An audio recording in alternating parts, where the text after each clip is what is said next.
Amanda was clearing table 7 when she heard it. A whisper so soft it could have been the air conditioning. But it wasn't. Please. She turned. The elderly woman at table 12 was staring at her. Her hands were shaking. Her lips barely moved. Please help me. Amanda's heart stopped. The woman's eyes were wide with terror. Silent tears ran down her cheeks. She wore pearls. An emerald dress. Everything about her screamed wealth and grace. But her face screamed something else. Fear. Amanda moved closer. Her voice dropped low. Ma'am, are you okay? The woman's hand shot out. She grabbed Amanda's wrist. Her grip was desperate. He is watching me. I cannot leave. Please. Call someone. Amanda glanced around the restaurant. Sunlight poured through the tall windows. Crystal chandeliers sparkled overhead. Guests laughed at their tables. Everything looked normal. But nothing felt normal. Who is watching you? Amanda whispered. The woman's eyes darted to the entrance. Then back to Amanda. My son. He controls everything. My money. My phone. My life. I have been trying to escape for months. Amanda felt a chill run down her spine. Do you want me to call the police? The woman nodded. Her voice cracked. Yes. But do it quietly. If he sees you, he will stop you. He always stops me. Amanda's mind raced. She had worked at this restaurant for 6 years. She had seen entitled customers, drunk customers, angry customers. But she had never seen this. Pure desperation in the eyes of someone who had everything. I will help you, Amanda said firmly. Stay calm. I will be right back. She squeezed the woman's hand. Then she walked toward the back hallway. Her legs felt like stone. She pulled out her phone. Her fingers trembled as she dialed 911. 911, what is your emergency? Amanda kept her voice low. I am a server at the Sterling Room on Westwood Avenue. There is an elderly woman here. She says her son is holding her against her will. She is terrified. She asked me to call. Is she in immediate danger? Amanda looked back toward the dining room. The woman sat perfectly still. Her hands folded on the table. Her face blank. Like she was wearing a mask. I do not know, Amanda whispered. But she is scared. Really scared. Officers are on their way. Stay with her, if you can. Amanda hung up.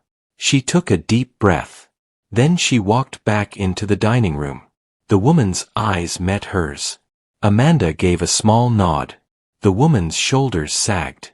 Relief washed over her face. But then the front door opened. A man walked in. Tall. Sharp suit. Gray hair slicked back. Expensive watch. He scanned the room. His eyes landed on the woman. Then on Amanda. His expression did not change. But Amanda felt it. A cold wave of recognition. He knew. The man walked toward table 12. His steps were slow. Deliberate. Like a predator. Amanda's pulse hammered in her ears. The elderly woman's face went pale. She looked down at her plate. Her hands gripped the edge of the table. The man stopped beside her. He smiled. But his eyes were ice. Mother, he said smoothly. I thought you wanted to eat at home today. His voice was calm. Too calm. Barbara did not look up. I changed my mind, David. David pulled out the chair across from her and sat down. He folded his hands on the table. His smile never wavered. You should have told me. I would have driven you. I took a car. I see. The silence between them was suffocating. Amanda stood a few feet away. Frozen. David turned his head. His eyes locked on hers. We will need menus. Amanda nodded. She grabbed 2 menus from the hostess stand and walked back. Her hands were steady, but her heart was pounding. She placed the menus in front of them. David did not look at his. He kept staring at his mother. "Thank you," Barbara whispered. Amanda met her eyes. She saw the plea there, the silent cry for help. "I will be back to take your order," Amanda said. She turned and walked toward the kitchen. Her mind was spinning. The police were on their way. But how long would it take? 5 minutes. 10. She glanced back. David was leaning forward now. His voice was too low to hear. But Barbara's face was tight, strained. Amanda grabbed a water pitcher. She needed a reason to stay close. She walked to the tables near them, refilling glasses, watching. David's tone shifted. It was sharper now. "You are being ridiculous, Mother. You are embarrassing yourself." Barbara's jaw tightened. "I am not leaving with you." David laughed, but there was no warmth in it. "Yes, you are." "No, David, I am not." His hand shot across the table. He grabbed her wrist. His grip was firm, controlled. "We are going home. Now." Barbara tried to pull her hand away, but he held tight. Amanda's body moved before her mind could catch up. She stepped toward the table. "Excuse me, sir. Is everything all right?" David's head snapped toward her. His eyes were sharp, dangerous. "Everything is fine." "It does not look fine." David's smile vanished. His voice dropped to a growl. "This is a private conversation. Walk away." Amanda did not move. She looked at Barbara. "Ma'am, do you need anything?"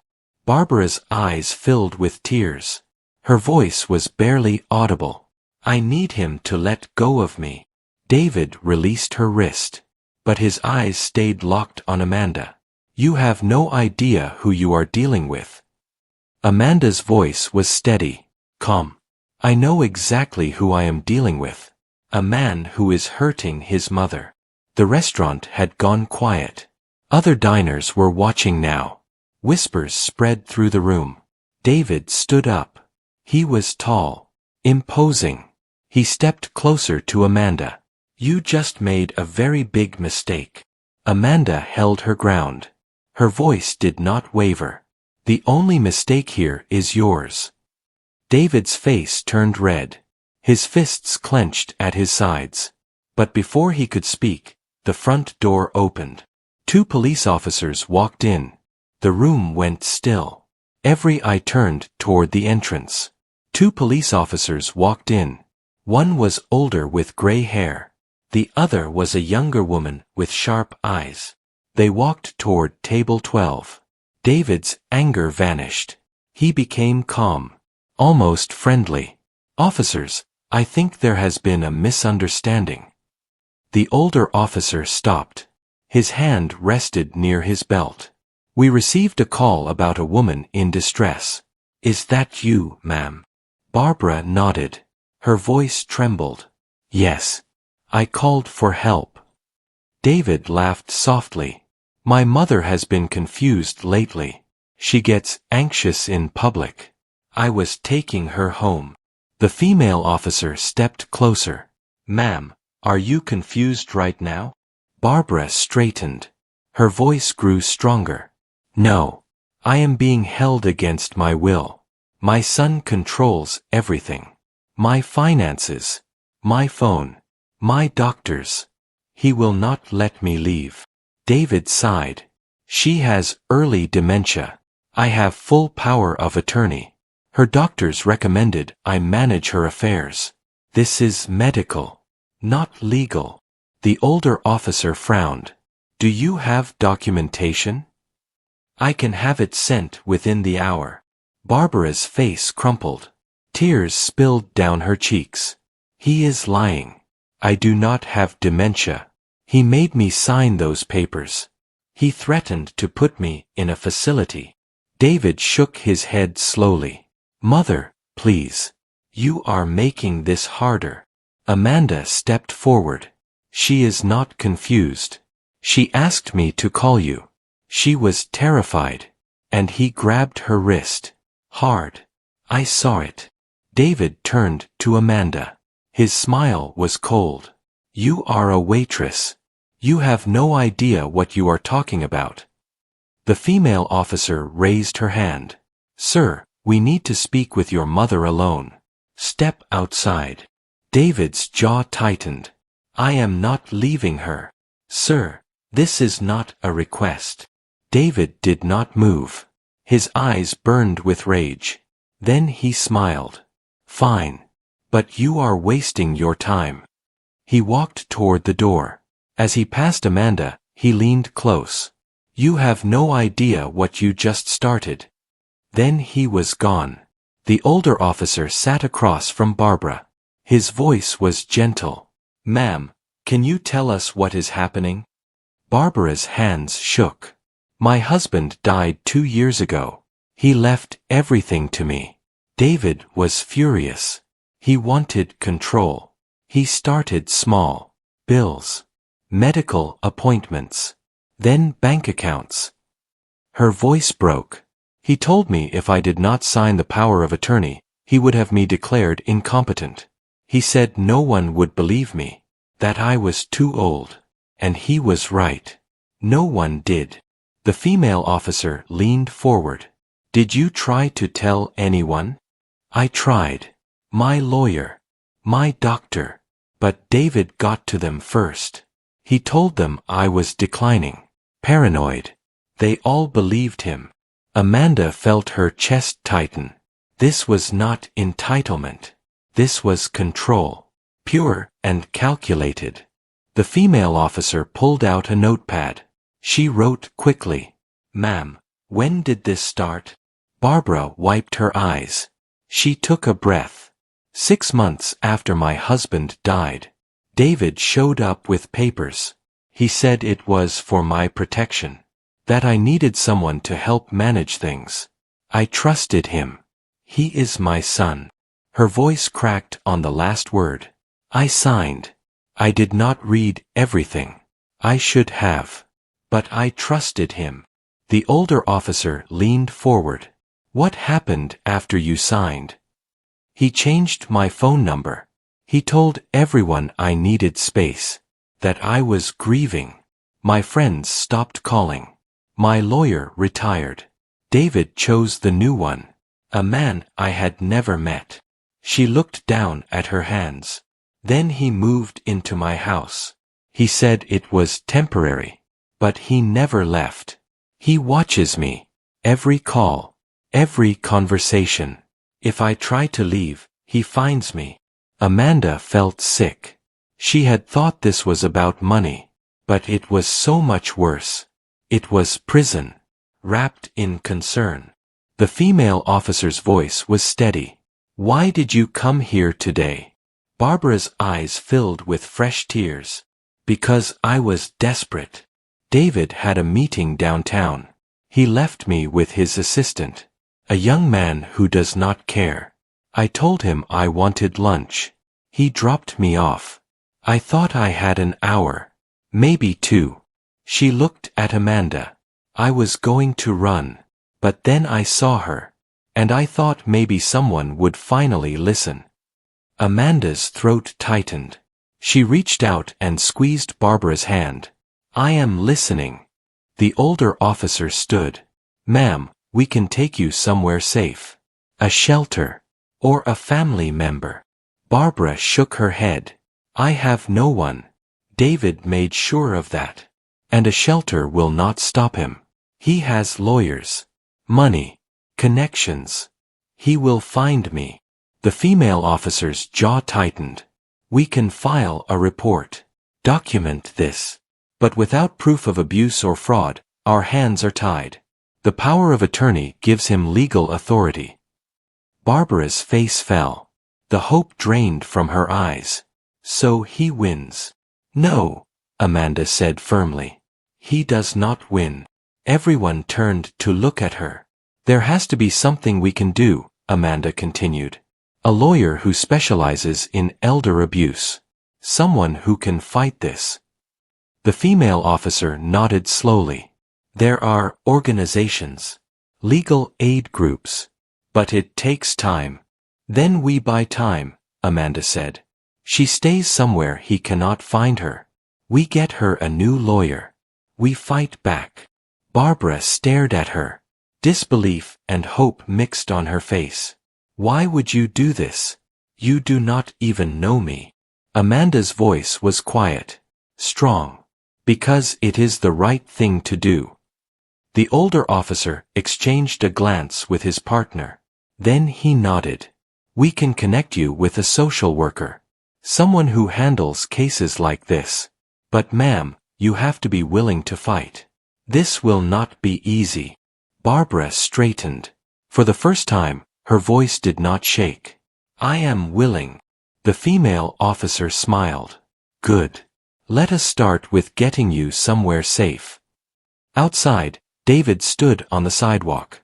His arms were crossed. His face was stone. He was waiting. And Amanda knew this was only the beginning. The officers stood. Barbara rose from her chair. Her legs were unsteady. Amanda moved to her side. Barbara took her arm. Thank you, Barbara whispered. They walked toward the door. The restaurant watched in silence. Amanda pushed the door open. Sunlight hit her face. David stood on the sidewalk. Arms crossed. Eyes locked on his mother. Going somewhere, mother? The older officer stepped forward. Sir, your mother is coming with us. We are investigating her claims. David laughed. Sharp. Bitter. Investigating what? The confused ramblings of an elderly woman. Barbara's grip tightened on Amanda's arm. But she did not look away. I know exactly what I am saying, David. And I am done being afraid of you. David's face twisted. The mask slipped. Pure rage flashed. You ungrateful woman. I gave up everything to take care of you. And this is how you repay me. You took everything from me, Barbara said quietly. My freedom. My dignity. My life. David stepped closer. The officers moved between them. Sir, step back. David ignored them. His eyes burned. You will regret this. I promise you. The older officer's hand moved to his belt. Sir, that sounds like a threat. David straightened. His composure returned. It is not a threat. It is a fact. My mother will come home. Where she belongs. He turned to Amanda. His smile was venomous. And you. I know your name. I know where you work. You should have stayed out of this. Amanda's heart pounded. But she did not flinch. I would do it again. The female officer stepped between them. Sir, if you continue, I will arrest you for intimidation. Walk away. Now. David turned. He walked to a black sedan at the curb. He got in. But he did not leave. He sat there. Watching. The older officer guided Barbara toward the patrol car. Amanda stayed close. You did the right thing, he said to Amanda. Not many would have stepped in. Barbara stopped before getting into the car. She turned to Amanda. Tears streamed down her face. I do not know how to thank you. Amanda's voice was soft. You do not have to. Just be safe. Barbara squeezed her hand. Then she climbed in. The patrol car pulled away. Amanda watched it disappear. David's sedan was still there. He stared at her through the windshield. Then he drove off. Amanda stood on the sidewalk. Her legs felt weak. Her manager appeared beside her. Amanda, are you okay? She nodded. But she was not okay. Her whole body was trembling. Take the rest of the day off, her manager said. Go home. Amanda walked to her car. She sat in the driver's seat. Her hands gripped the wheel. She had done the right thing. She knew that. But she also knew something else. This was not over. Amanda drove home in silence. Her mind replayed everything. Barbara's terrified whisper. David's cold threats. The look in his eyes. She parked in front of her apartment. She sat there for a moment, just breathing. Her phone buzzed. A text from her manager. Corporate called. David Hartwell filed a complaint. He says you harassed his mother and caused a scene. They want to talk to you tomorrow. Amanda's stomach dropped. Of course he did. Of course. She typed back. I will be there. She went inside. Her apartment felt too quiet. She locked the door, then checked it twice. She tried to eat. She could not. She tried to watch TV. She could not focus. Her phone rang. Unknown number. She hesitated, then answered. Hello. Silence. Hello, she said again. A breath on the other end. Then the line went dead. Amanda's hands shook. She blocked the number. 10 minutes later, another call. Different number. Same thing. Silence. Then nothing. She turned off her phone. She barely slept that night. Every sound made her jump. Every shadow felt like a threat. The next morning, she arrived at the restaurant early. Her manager was waiting. His face was grim. Amanda, I need you to understand something. David Hartwell is not just wealthy. He is connected. His family owns half the commercial real estate in this city. Amanda's jaw tightened. So what? That does not make him right. I know. But corporate is scared. They do not want a lawsuit. They want this to go away quietly. What does that mean? Her manager sighed. They are putting you on leave, paid, while they investigate. Amanda felt the ground shift beneath her. I did nothing wrong. I helped someone who needed help. I know, and I told them that. But they do not care. They care about protecting the business. Amanda's voice rose. So I am being punished for doing the right thing? You are being protected, her manager said softly. If you stay, David will come back. And next time, it will be worse. Amanda wanted to scream. But she knew he was right. How long? A week. Maybe 2. Let things cool down. Amanda grabbed her purse. She walked out without another word. She sat in her car. Her phone was back on now. 3 missed calls. All unknown numbers. And 1 voicemail. She played it. David's voice filled the car. Smooth. Calm. Deadly. Amanda. You made a choice yesterday. A very poor choice. My mother is back home now. Where she belongs. The police dropped their investigation. No evidence. No case. And now you are out of a job. Funny how things work out. He paused. This is your only warning. Stay away from my family. Or I will make sure you lose everything. The voicemail ended. Amanda sat there. Her hands clenched into fists. Rage burned in her chest. Barbara was back with him. The police did nothing. And David was coming after her. Everything she did was for nothing. No, not for nothing. Barbara had asked for help. And Amanda gave it. Even if it did not work. Even if it cost her. She would not let this go. She could not. She pulled out her phone. She searched for legal aid organizations. Elder abuse hotlines. Anything. If the system would not help Barbara, Amanda would find another way. Amanda spent 2 days making calls.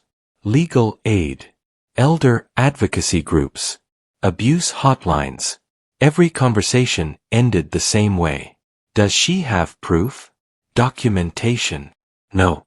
Without evidence, there is nothing we can do. On the 3rd day, Amanda found something. A non-profit called Safe Harbor. They specialized in elder financial abuse. A woman answered. Safe Harbor. This is Lauren. Amanda explained everything. Barbara, David, the restaurant, the police. Can you help her? Amanda asked. Maybe, but I need to speak with her directly. Does she have any routine? Any place she goes regularly? Amanda thought hard. She mentioned a doctor. Her son chose him. But she still goes. Do you know the doctor's name? No. But I could find it. Do that. If we intercept her at an appointment, we might have a chance. Doctors are mandatory reporters. If she discloses abuse, they have to act. Amanda felt a flicker of hope. I will find it. I promise. She called her co-worker Jenny. Jenny, do you remember the elderly woman from 2 days ago? Her last name. Hartwell. Barbara Hartwell. Her son is David Hartwell, some big developer. I looked him up after everything happened. Amanda's heart pounded. Thank you. She searched online. She found David's profile. Public. Full of photos. A photo from 6 months ago caught her eye. David beside an older man in a white coat. The caption read, "Grateful for Dr. Raymond Chen and his exceptional care for my mother during this difficult time." Amanda screenshot it. She searched Dr. Raymond Chen, geriatric specialist, office on Maple Street. She had it. She called Lauren back. I found the doctor. Dr. Raymond Chen, geriatric specialist. Good work. I will contact his office. See if I can find out when Barbara's next appointment is. What do I do? Lauren's voice was firm. You wait. And when the time comes, you be ready. Amanda hung up. She felt alive again. Focused. 2 days later, Lauren called. I spoke with Dr. Chen's office. Barbara has an appointment next Wednesday at 10. I will be there. But Amanda, I need you there too. Why? Because Barbara trusts you. If she sees you, she might open up. She might fight. Amanda did not hesitate. I will be there. Wednesday could not come fast enough. Amanda counted the hours. She barely slept. When the day came, she dressed carefully. Professional. Calm. She met Lauren outside the medical building. Lauren was in her 50s. Sharp eyes. Kind face. Ready? Lauren asked. Amanda nodded. They walked inside. The waiting room was quiet. Sterile. A few patients sat reading magazines. Amanda's palms were sweating. She wiped them on her pants. Then the door opened. Barbara walked in. David was beside her. His hand gripped her elbow. Barbara looked smaller than Amanda remembered. Thinner. Her face was pale. Her eyes swept the room. They landed on Amanda. For a moment, nothing happened. Then Barbara's face changed. Hope flickered there. Real and raw. David noticed. His head turned. He saw Amanda. His expression went dark. David's jaw tightened. He walked straight toward Amanda. His grip on Barbara's arm never loosened. What are you doing here? Amanda stood. Her heart hammered. But her voice was steady. I am here to see someone. Lauren rose beside her. She stepped forward. Mr. Hartwell, I am Lauren Reyes. I work with Safe Harbor. We advocate for elderly individuals in vulnerable situations. David's eyes narrowed. My mother is not vulnerable. She is well cared for. Then you have nothing to worry about, Lauren said evenly. David turned to Barbara. Mother, we are leaving. Barbara's voice was barely a whisper. No. David froze. What did you say? Barbara lifted her chin. Her voice grew stronger. I said no. I am staying. I am seeing the doctor. David leaned close. His voice dropped to a hiss. You are embarrassing yourself. Again. Lauren stepped between them. Mr. Hartwell, your mother has the right to see her doctor. Alone, if she chooses. David's eyes burned. Who the hell do you think you are? Someone who cares about her well-being. The receptionist looked up nervously. Is everything all right? Lauren smiled at her. Yes. Mrs. Hartwell is here for her appointment. Is Dr. Chen ready? The receptionist checked her screen. He will be ready in a few minutes. David's hand tightened on Barbara's arm. She winced. Amanda moved closer. Let her go. David's smile was venomous. You again. Do you not have a job? Oh wait. You do not. Amanda did not flinch. Let her go. Slowly, David released Barbara's arm. Barbara stepped away. She moved toward Amanda. Her hands shook. Lauren placed a hand on Barbara's shoulder. Mrs. Hartwell, would you like me to accompany you into the appointment? Barbara nodded. Tears filled her eyes. Yes, please. David's voice was ice. You have no legal right. Lauren pulled out a card. She handed it to the receptionist. Mrs. Hartwell is requesting advocacy services. Under state law, she has the right to a representative during medical consultations. The receptionist took the card. I will let Dr. Chen know. A door opened. A nurse appeared. Barbara Hartwell. Barbara stood. Lauren stayed beside her. They walked toward the door. David started to follow. Lauren turned. Mr. Hartwell, Mrs. Hartwell has requested that you remain here. David's face turned red. I have power of attorney. I have every right. Medical decisions are hers. She is competent. She is choosing to see the doctor without you. David stepped closer. You are making a very big mistake. The only mistake was yours, Lauren said quietly. And it ends today. She walked through the door with Barbara. It closed behind them. David stood there, his chest heaving. He turned to Amanda. His eyes were black with rage.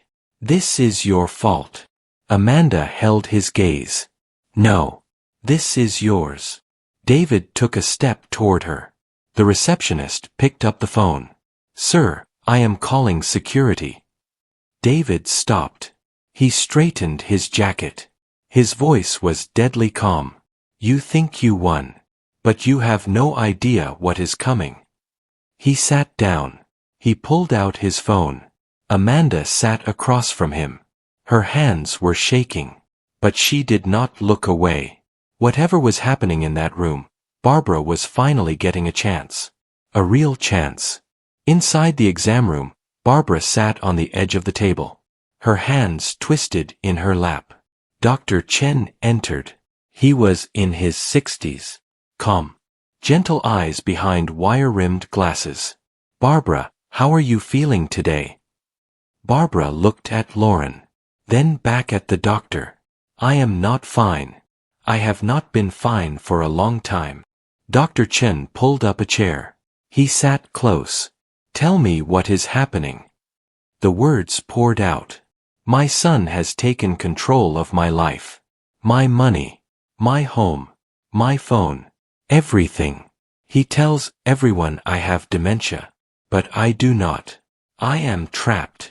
Dr. Chen's face grew serious. Has he hurt you physically? No. But he controls everything. What I eat. Where I go. Who I see. He threatened to put me in a facility if I fought back. Lauren stepped forward. Dr. Chen, I am with Safe Harbor. We believe Mrs. Hartwell is experiencing financial and emotional abuse. Dr. Chen nodded. He looked at Barbara. Barbara, I have been your doctor for 8 months. Your son said you were declining. But I have never seen signs of dementia. Your cognition is sharp. Barbara's eyes filled with tears. Then why did you not say anything? Dr. Chen's voice was quiet. Because I had no proof. Your son seemed genuinely concerned. I thought I was helping. You were not, Barbara said softly. You were helping him. Dr. Chen walked to his desk. He pulled out a form. I am filing a mandatory abuse report. Today. I should have done this sooner. I am sorry. Barbara covered her face. Sobs shook her shoulders.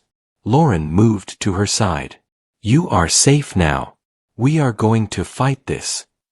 Dr. Chen filled out the form quickly. I am also documenting that you show no signs of cognitive decline, that you are fully capable of making your own decisions. This will help challenge the power of attorney. Barbara looked up. Will it be enough? It is a start, Lauren said. We will need more. Bank records, testimony, evidence. But this is strong. Dr. Chen handed a copy to Lauren. I will submit this to Adult Protective Services immediately.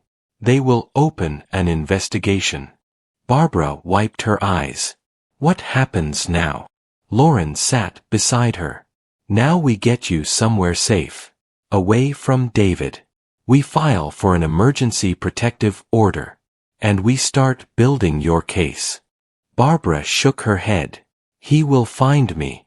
He always finds me. Not this time, Lauren said firmly. We have safe houses. Legal protection. You are not alone anymore. Barbara looked at her. Then at Dr. Chen. Amanda. The woman outside. She believed me when no one else did. Lauren smiled. She is still out there. Waiting. Barbara stood. Her legs were unsteady. But her voice was not. Then let us go. Before I lose my nerve. Dr. Chen opened the door. They walked back into the waiting room. David was still there. He stood the moment he saw them. His eyes scanned Barbara's face. What did you tell them? Barbara met his gaze. For the first time in months, she did not look away. The truth. David's face went white. Then red. His voice was a low snarl. You just destroyed yourself, Mother. I hope you know that. No, David, Barbara said quietly. I just saved myself. David's hands clenched into fists. His voice dropped to a whisper. But everyone heard it. You will regret this. I promise you. Lauren stepped between them. Mr. Hartwell, that is a threat. In front of witnesses. David's eyes never left his mother. She has no money, no home, no one. She will come crawling back. Barbara's voice was steady now. I would rather have nothing than live one more day under your control. David laughed. Cold. Bitter. You think these people care about you? They will abandon you the moment this gets hard. Amanda stepped forward. We are not going anywhere. David turned to her. His smile was cruel. You. A waitress with no job. You think you can protect her? You cannot even protect yourself. Amanda held his gaze. Watch me. David grabbed his coat. Fine. Leave. But when you realize you made a mistake, do not come running to me. I am done. He walked toward the door. He stopped. He looked back. I gave you everything, Mother. And you threw it away. No, David, Barbara said quietly. You took everything. And I am taking it back. David's face twisted with rage. He slammed the door. The waiting room was silent. Barbara swayed. Amanda caught her. I have you, Amanda whispered. Barbara collapsed into her arms. She sobbed. Deep. Wrenching. Years of pain pouring out. Lauren knelt beside them. Barbara, we need to move quickly. David will regroup. We need to get you somewhere safe. Now. Barbara pulled back. She wiped her eyes. Where? A safe house. Private. Secure. He will not find you there. Barbara looked at Amanda. Will you come with me? Amanda's heart broke. I cannot stay. But I will visit. Every day. I promise. Barbara nodded. Lauren helped her stand. We need to go. My car is outside. They walked toward the exit. The receptionist gave Barbara a small smile. Outside, the sun was bright. The air was cold. Lauren's car was parked at the curb. A plain sedan. Amanda opened the back door. Barbara climbed in. Lauren got in the driver's seat. She started the engine. Amanda leaned through the window. She took Barbara's hand. You are the bravest person I have ever met. Barbara squeezed her hand. No. You are. You risked everything for a stranger. You are not a stranger anymore. Lauren pulled away. Amanda watched the car disappear. She stood there. Her chest felt tight. She had done it. Barbara was safe. But as she turned to walk to her car, she saw it. David's black sedan. Parked across the street. He was inside. Watching. Their eyes met through the windshield. David smiled. Slow. Menacing. Then he started the engine. He pulled into traffic. Following Lauren's car. Amanda's blood ran cold. She grabbed her phone. She dialed Lauren. Lauren, he is following you. Lauren's voice was calm. I know. I saw him. Do not worry. I have done this before. What do you mean? Just trust me. Go home, Amanda. I will call you when we are safe. The line went dead. Amanda stood frozen. Her heart pounded. She wanted to follow, to help, but she had no idea where they were going. All she could do was wait, and hope Lauren knew what she was doing. Lauren drove calmly through the city. Her eyes flicked to the rearview mirror. David's black sedan was 3 cars back. Following. Barbara sat in the back. Her hands gripped the door handle. He is behind us. I know, Lauren said. But he will not follow us there. How can you be sure? Lauren smiled. Because I have been doing this for 15 years. And I have never lost anyone yet. She turned left. Then right. Then left again. David stayed behind them. Lauren pulled onto the highway. She merged into traffic. The sedan followed. Barbara's breathing quickened. What if he does not stop? Then we go to Plan B. Lauren drove for 20 minutes. She wound through residential neighborhoods. Quiet streets. David was still there. Closer now. Lauren's phone rang. She answered on speaker. This is Lauren. Detective Morris. You called about the Hartwell case. Yes. I have Barbara Hartwell. Her son is following us. Black sedan. License plate 7 Delta Charlie 942. Where are you? Lauren gave the street name. I can send a unit to intercept. Lauren turned onto a narrow side street. Then into a parking garage. 2nd level. She parked between 2 large SUVs. She turned off the engine. Stay low. Barbara ducked down. Lauren did the same. They waited. Then they heard it. An engine. Slow. Searching. David's sedan crept past the entrance. It paused. Then kept going. Lauren waited. 1 minute. 2. Then sirens. Red and blue lights flashed down the street. 2 patrol cars boxed in David's sedan. Lauren exhaled. Okay. We move now. She started the car. She drove out the opposite side.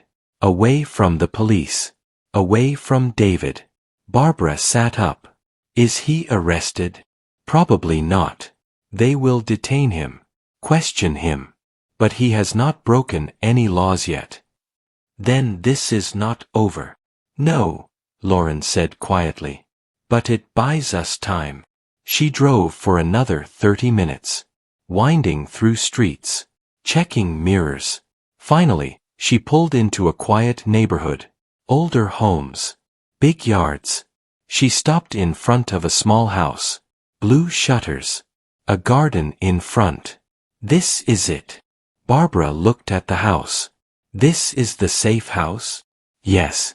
Run by a retired social worker named Helen. Right now, you will be the only guest. Lauren helped Barbara out. They walked to the front door. A woman in her 70s opened it. Kind eyes. Gray hair in a bun. You must be Barbara. I am Helen. Come in. You are safe here.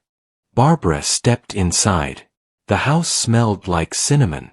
Helen closed the door. Locked it. Then pulled the curtains closed. No one knows this address. You can rest now.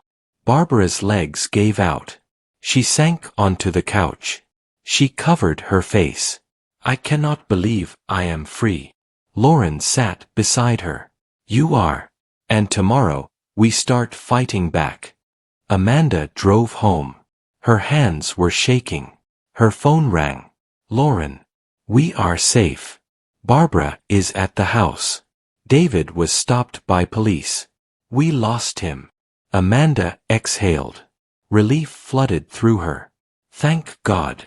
You did this, Amanda. You saved her life. Amanda pulled into her driveway. Her eyes burned with tears. What happens now? Now we build the case.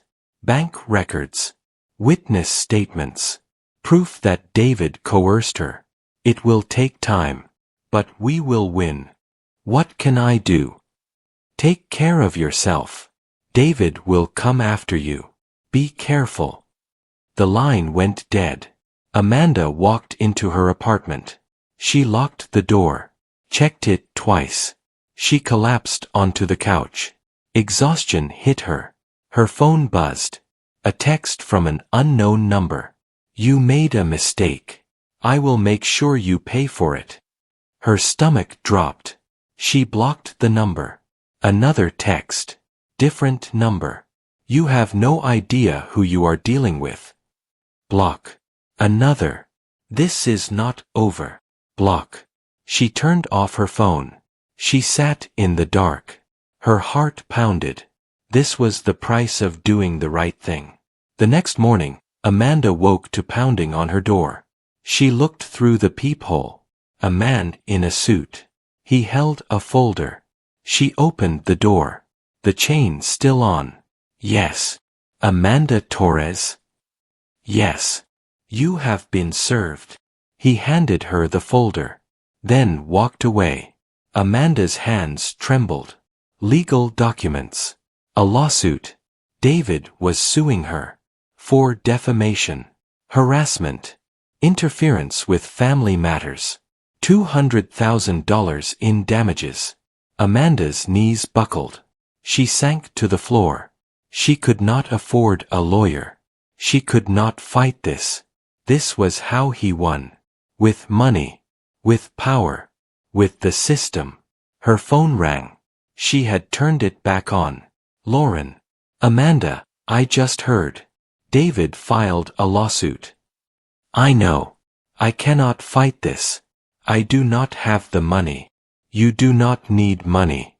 I know a lawyer. Pro bono. She specializes in slap suits. This is exactly what David is doing. Trying to silence you. Amanda's voice cracked. What if she cannot help? What if I lose?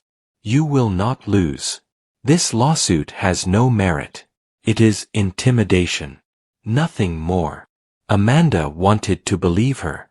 What about my job? I am on leave. I have bills. Rent. I cannot survive like this. I know. But focus on yourself right now. Let me handle the legal side. You handle staying safe. Amanda hung up. She sat on the floor. The lawsuit papers spread around her. She thought about Barbara. Scared but free. She thought about David. His cold smile. His threats. And she thought about herself. A waitress who stepped in when no one else would. She did not regret it. But she was terrified. Her phone buzzed. Another text. Unknown number. Drop the case. Convince the old woman to come home, or I will destroy you. Amanda stared at the screen. Her fear turned to anger. She typed back, "No." She hit send. Then blocked the number. She stood. She walked to the mirror. She looked at herself. Tired. Scared. But not broken. Not yet. 3 days passed. Amanda barely left her apartment. She ate when she remembered. The lawsuit sat on her coffee table.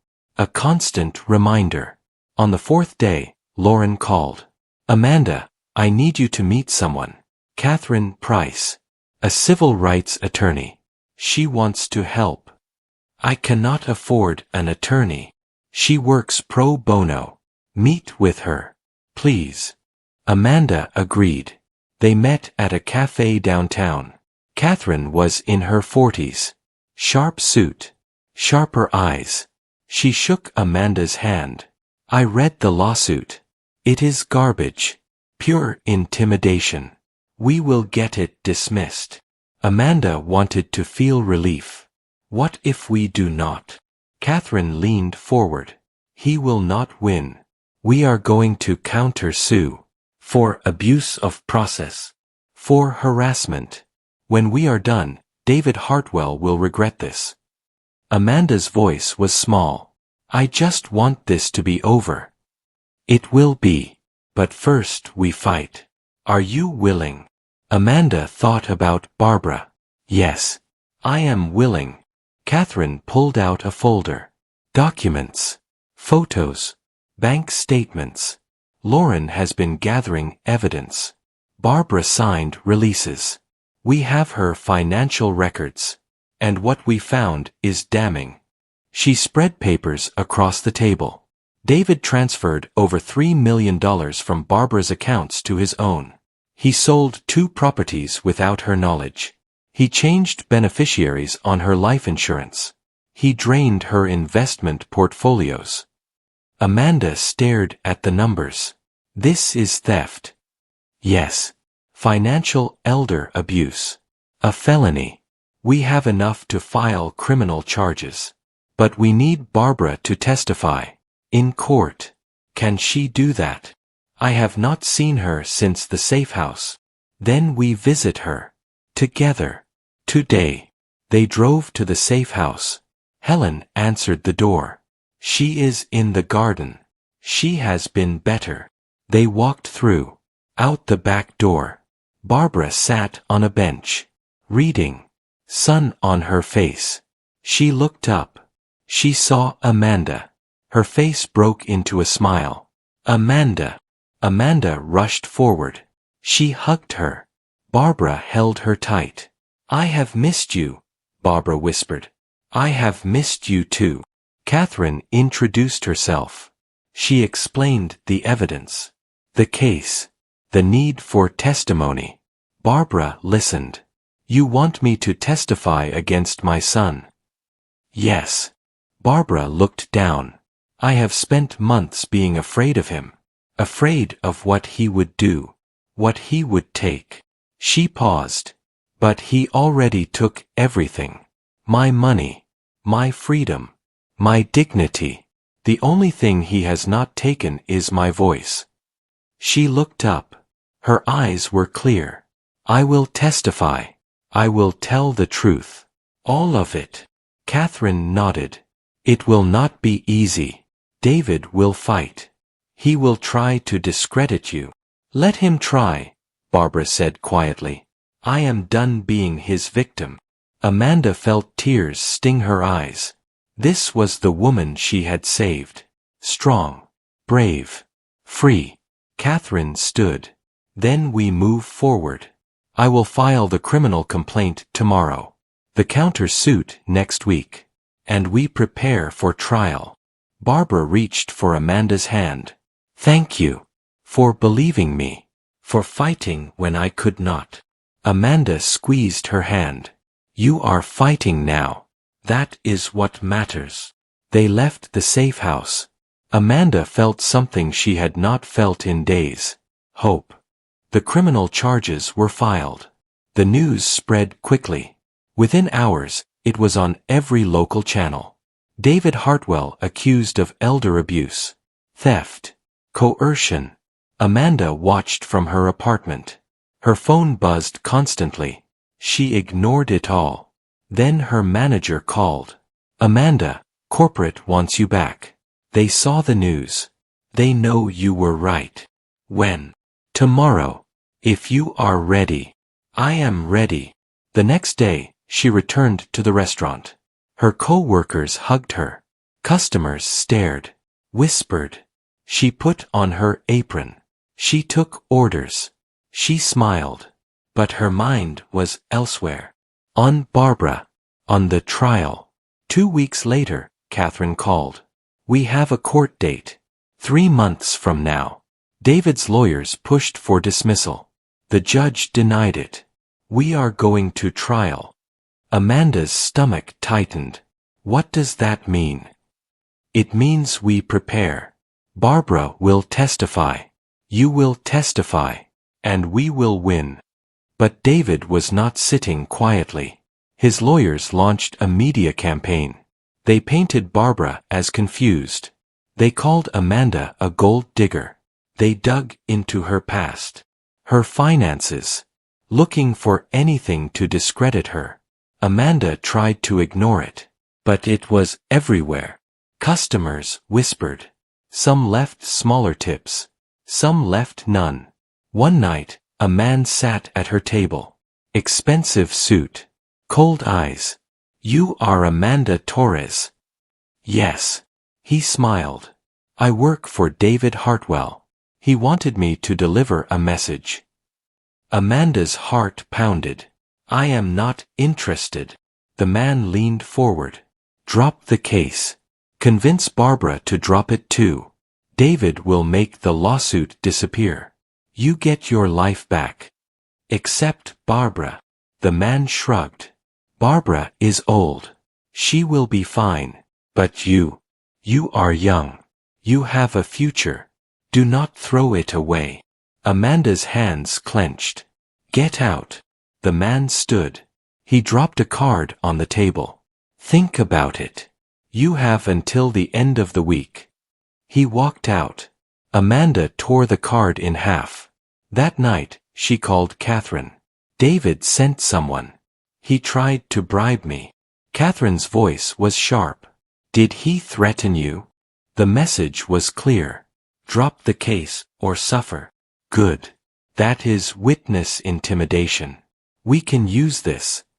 Amanda felt satisfaction. What do we do? Stay strong. Stay visible. Let David keep digging his own grave. The weeks crawled by. The media circus grew. Barbara stayed hidden. Protected. But Amanda was exposed. Every day felt like a battle. Then one morning, a knock on her door. She opened it. A young woman stood there. Nervous.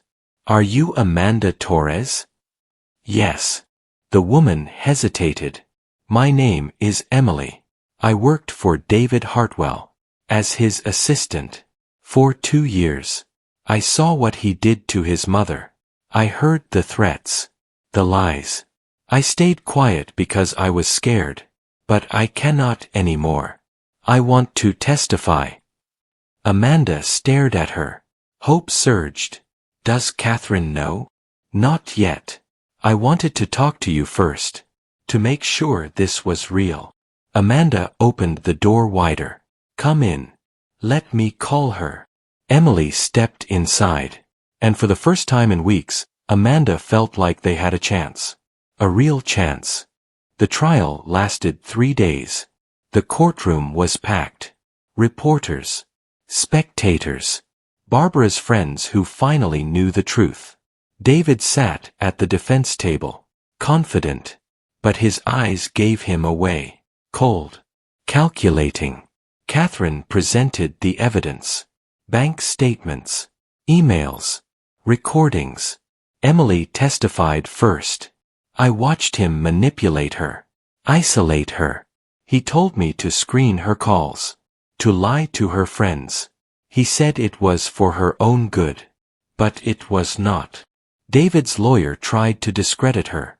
But Emily did not break. Then Barbara took the stand. She wore a simple blue dress. She looked smaller, but stronger. Barbara spoke for over an hour. The threats, the manipulation, the fear. I thought no one would believe me. And then Amanda did. She risked everything. For a stranger. David's lawyer stood. Mrs. Hartwell, is it not true you have had memory issues? Barbara's voice was steady. My doctor never said that. My son said that. Until Dr. Chen told the truth. The lawyer pressed harder. But Barbara did not waver. Finally, Amanda testified. She described the whisper. The call to 911. The confrontation. David's lawyer attacked. You were fired. You had financial problems. Did you see an opportunity to profit? Amanda looked him in the eye. I was fired because I helped someone. The only thing I wanted was for her to be safe. The jury deliberated for 6 hours. When they returned, the courtroom went silent. We find the defendant, David Hartwell, guilty on all counts. Barbara covered her face and wept. Amanda closed her eyes. Relief washed over her. David sat frozen. His mask finally shattered. The judge sentenced him to 5 years, plus full restitution. Over $3 million returned to Barbara. Outside the courthouse, Barbara hugged Amanda. I have my life back. Because of you.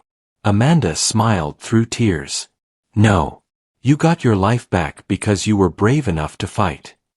Barbara pulled back. What will you do now? I do not know. But I will figure it out. Barbara smiled. Whatever you do, you will be amazing. They stood on the courthouse steps. The sun was setting. Golden light spilled across the sky. Amanda had lost so much. Her peace. Her privacy. Her safety. But she had gained something too. The knowledge that she had changed a life. That she had stood up when it mattered. And that was worth everything. Barbara walked toward Lauren's car. She turned back.